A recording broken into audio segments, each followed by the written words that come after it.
Hello, Osan!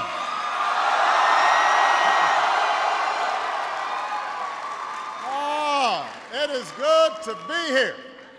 Thank you so much.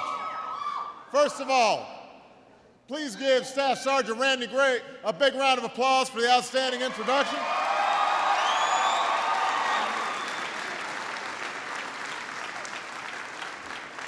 I want to thank Randy for his service as one of the best warriors in the United States Army. Randy's a reminder that our non-commissioned officers are the strength of America's military, so thanks to Randy and all the NCOs. Thank you, Lieutenant Colonel Glover, for the invocation, and please give a big round of applause to Catherine Dennison for singing our national anthem, and to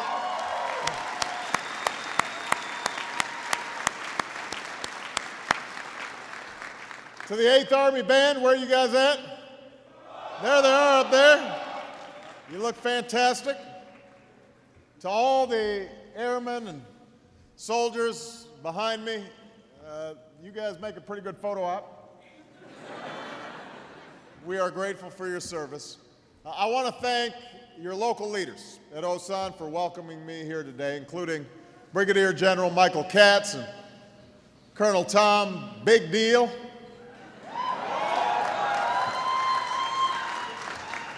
Your great senior enlisted leaders, including Command Sergeant Major Robert Winzereed and Chief Master Sergeant Michael Williams.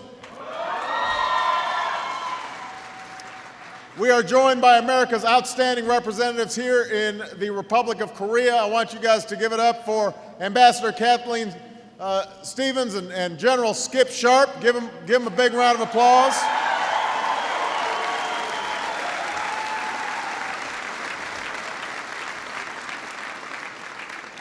Now, this is a wonderful story that I just heard, that the day Skip Sharp was born in West Virginia, his dad was here serving in the Korean War.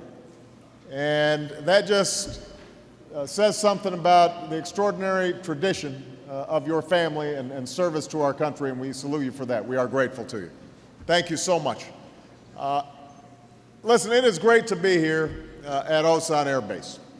We got the 51st Fighter Wing.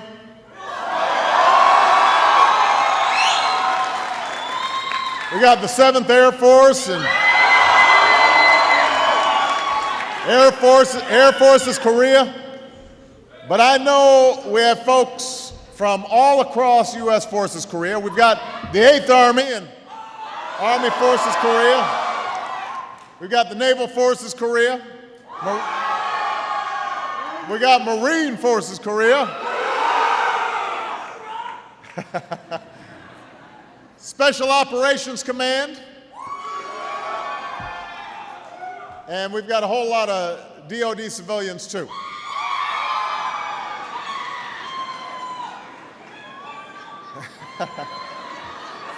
I love you back. Now, Joanne Sharp and Michelle Remington were there to greet me, and I see that we've got a whole lot of spouses and family here. To you and all the spouses back home, I just want to remind you that you serve and sacrifice too, and America honors you as well. And we are joined by our great allies. Chairman of the Joint Chiefs of Staff, General Lee and Mrs. Wong, we are so grateful that you are here. Thank you.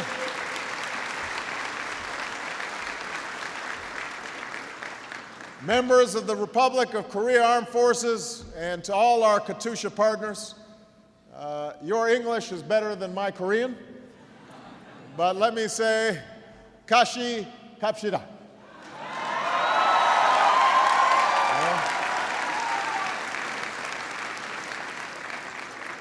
For those of you guys who have not been doing your homework while you're in Korea, that means we go together. And to your neighbors, the people of Osan in this country, for more than half a century, your steadfast resolve has earned you the respect of the world. And your hospitality to Americans serving far from home has earned you the gratitude of the United States. On behalf of us all, thank you to the people of the Republic of Korea. Now, today I'm finishing my first visit to Asia as president. In Tokyo, we renewed and deepened the U.S.-Japan alliance. In Singapore, we worked with leaders from across the Asia-Pacific to strengthen the global economic recovery. And in China, we worked to advance the partnership between our two countries on global issues, because cooperation between the United States and China will mean a safer, more prosperous world for all of us, including right here on the Korean Peninsula. In Seoul, President Lee and I reaffirmed the enduring alliance between our countries, an alliance rooted in shared sacrifice, common values, mutual interest, and mutual respect. And as we look to the future with a shared vision of our alliance for the 21st century, I made it clear America's commitment to the defense of the Republic of Korea will never waver, and our alliance has never been stronger. Now, and I want to deliver actually just a quick story, go a little off script. You know, President Lee talked to me about what it was like when he was a young child here in Korea. This country having been torn by war, and the poverty that still existed in the country. And he said, I hope the American people understand how grateful we are for what you've done, because we would not be the extraordinarily strong, prosperous nation that we are had it not been for the sacrifices of your armed services and the continued contributions that you've made. And I thought, you know, when the president of a country that's become so successful says that America and America's armed services in particular had something to do with the extraordinary success of their country, he said, that's something you should take great pride in.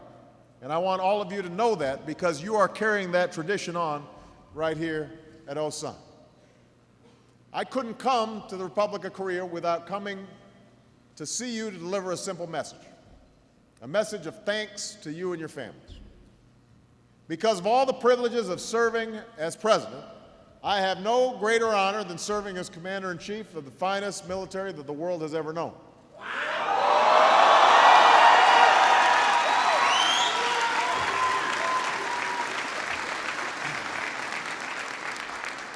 At every step of my journey, one truth is clear: the security that allows families to live in peace in Asia and America, the prosperity that allows people to pursue their dreams, the freedoms and liberties that we cherish, they're not accidents of history. They are the direct result of the work that you do, the strong alliances that we have. That's the legacy that you are carrying forward. It is no exaggeration to say that the progress we've seen, not just in Korea, but in this part of the world, would not have been possible without the security and stability provided by generations of American men and women in uniform. It has transformed the lives of millions of people. Many people have to wait a lifetime to see the difference they've made, but you see the legacy of your service, and you only have to look around. Like generations before you, you've helped keep the peace on this peninsula, working with the wonderful people of the Republic of Korea as they forged a vibrant democracy, and an example that the world admires of progress and tradition going hand in hand. Backed by our alliance, this is one of the world's most dynamic economies and one of America's largest trading partners, bringing prosperity and opportunity to both our people. That's the legacy of our armed services. Backed by our alliance, the Republic of Korea has taken on a leadership role, promoting security and stability around the world, in Iraq, in Afghanistan, in the waters off the Horn of Africa, and here in Asia, helping to prevent the spread of weapons of mass destruction. That makes us all more secure. That, too, is part of your legacy. But the story of your service goes beyond this peninsula.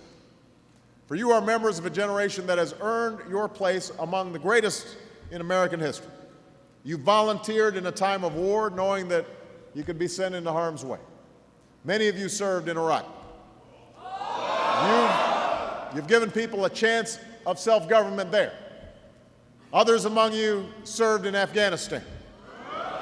And you've denied a safe haven to those who attacked us 8 Septembers ago, and would do so again if given the opportunity. Others among you will deploy yet again. So you and your families have served tour after tour, year after year, and while you've made sacrifices that few Americans will ever truly understand, I want to assure you, every American appreciates what you do. I say today, on behalf of the American people, we thank you for your service. We honor you for your sacrifices. And just as you've fulfilled your responsibilities to your nation will fulfill its responsibilities to you.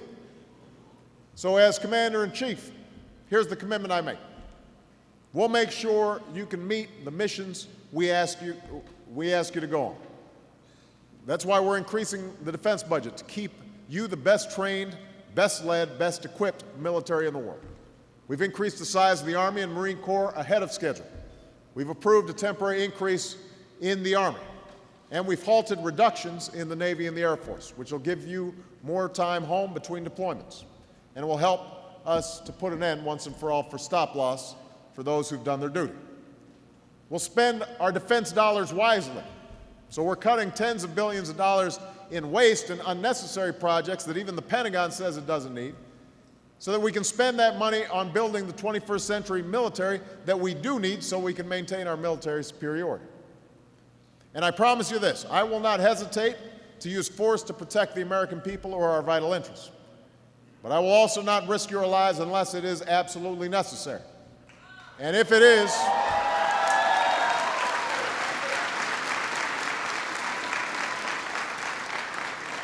and when it is necessary, America will back you up to the hilt. We'll give you the strategy, the clear mission, the equipment, and the support you need to get the job done. That's the promise I make to you. As you fulfill your duties, we're going to take care of your families. That's why we're increasing pay.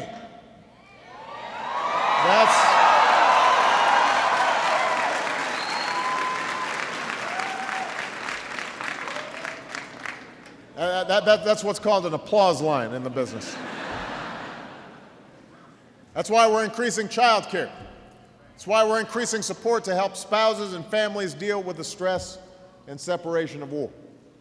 And I want to commend General Sharp for working to normalize your tours so more of your families can join you here in Korea.